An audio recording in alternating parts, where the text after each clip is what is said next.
It's a famous town bridge. Hotel's just behind it, and we're heading across the river. Next stop is Gateshead. First stop of the day. Only 25 minutes in, took a wrong turn already.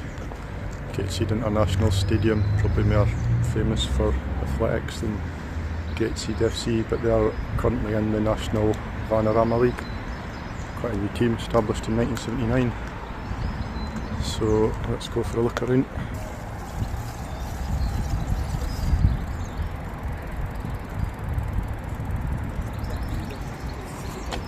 Back inside route number 7. I think we're halfway to Sunderland. First stop was Gateshead about 40 minutes ago.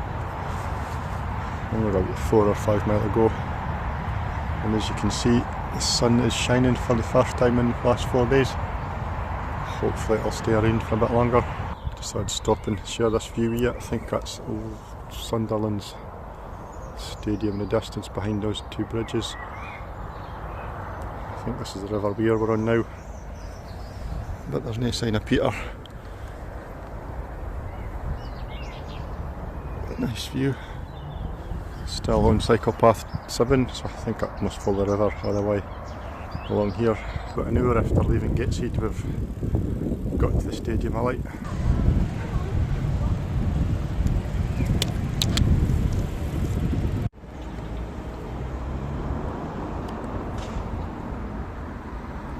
Hartlepool United was the third stop of the day. Like Gateshead, they play in the National League, which is the 5th tier of the English football pyramid. Not a bad looking stadium with just under 10,000 seats.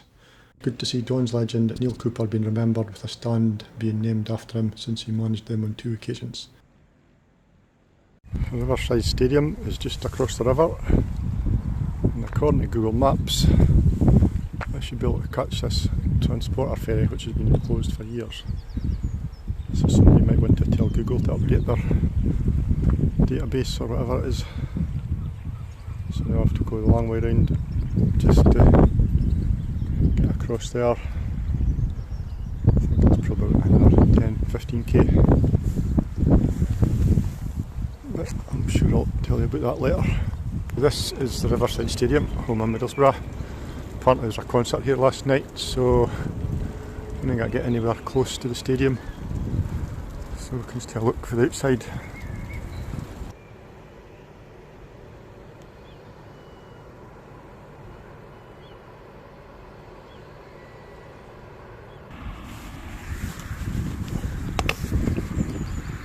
Alright, day 5, stop 1 is Redcar Town, playing the Northern League 2nd Division I think. Gates open, so let's go in and have a look around. This is as far as we're going to get. Not going to see much here. Not sure how much you're going to see for here, but the place is closed up like most football clubs now because the season's finished. Just left Redcar Town, heading along the beachfront, and as you can see the rain's back on, so it's going to be another pretty miserable day because it's supposed to be thunder showers later on as well. Hopefully we'll miss them.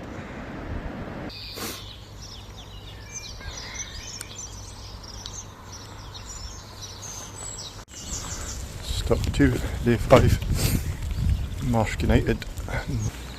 Now we've got a peak.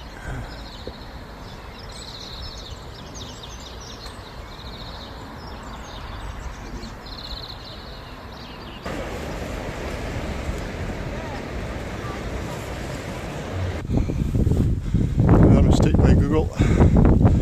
According to Cleveland Way is a bike path, but it's a fucking path along the beach.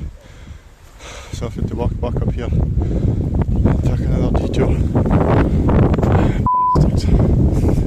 Well, I think that's what we just in front of us. About a mile to go, some brutal 20% hills. But I shouldn't have anything to go down because of Google Maps sending me down the wrong way. I'm not sure what a 20% hill is. Go and try and bike up the left for the Aberdeen side. It's a bloody nightmare. Finally made it to Whitby town. after taking a bloody detour thanks to Google Maps sending me in the wrong direction. Feels like I've been up and to the left a few times, which is not what you want.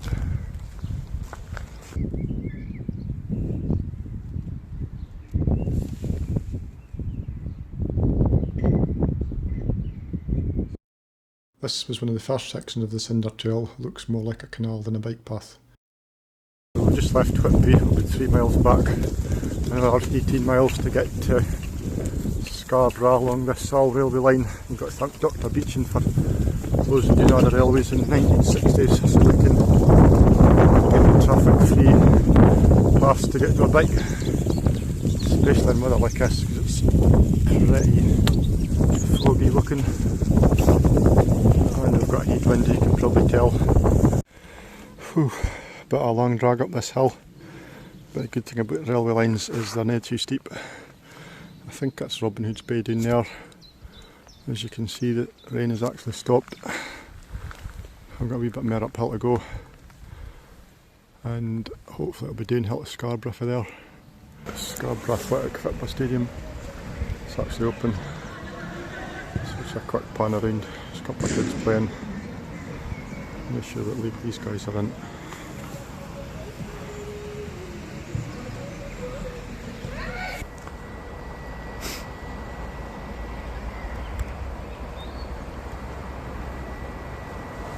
We have just checked into the Grand Hotel. 1 bedroom room with no windows. So just a really big cupboard. Bathroom sufficient enough. And we've got another mud tan line. The day 6 we're about an hour in, done just our 12k, another hour to go to Bridlington. And good old Google's put us up a 16% slope, which isn't much fun. So that's ahead and we're going. Sun's finally out, although I think it's supposed to rain later on, which isn't a surprise. So an hour to go to Bridlington, another 11 mile or so.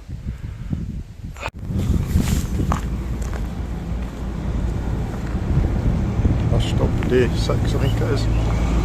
Bridlington town. Should be kilometres, 30 kilometres from Scarborough.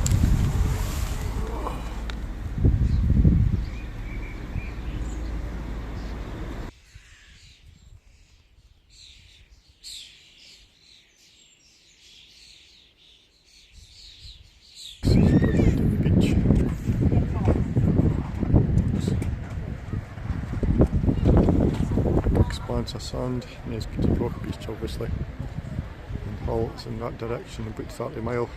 Back on another railway trail, last 15 mile to Hull, and by the looks of it it's got another vibration and mudfest like yesterday, so probably turn up to the hotel clattered in mud again, but it's better than being on the road. Last 10 mile in the B, whatever number it was, motorists didn't give enough space, and they always feel under a bit of pressure to move a bit faster, so the legs have been a bit pounding over the last 10 mile, so it should only be just an hour or so.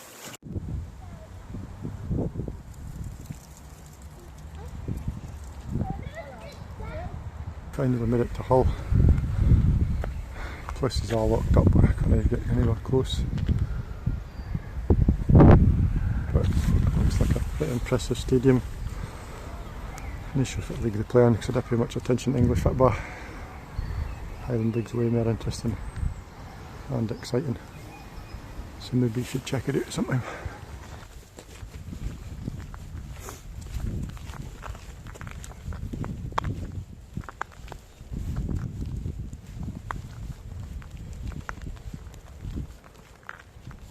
I got to Hull a day earlier than planned, so day 7 was a bit of a day off. After checking out as late as possible, I had a quick look around Hull Kingston Rovers Rugby Stadium as it was nearby the ferry terminal. It was another miserable day, raining on and off, so I went to the ferry terminal to stay out of the rain.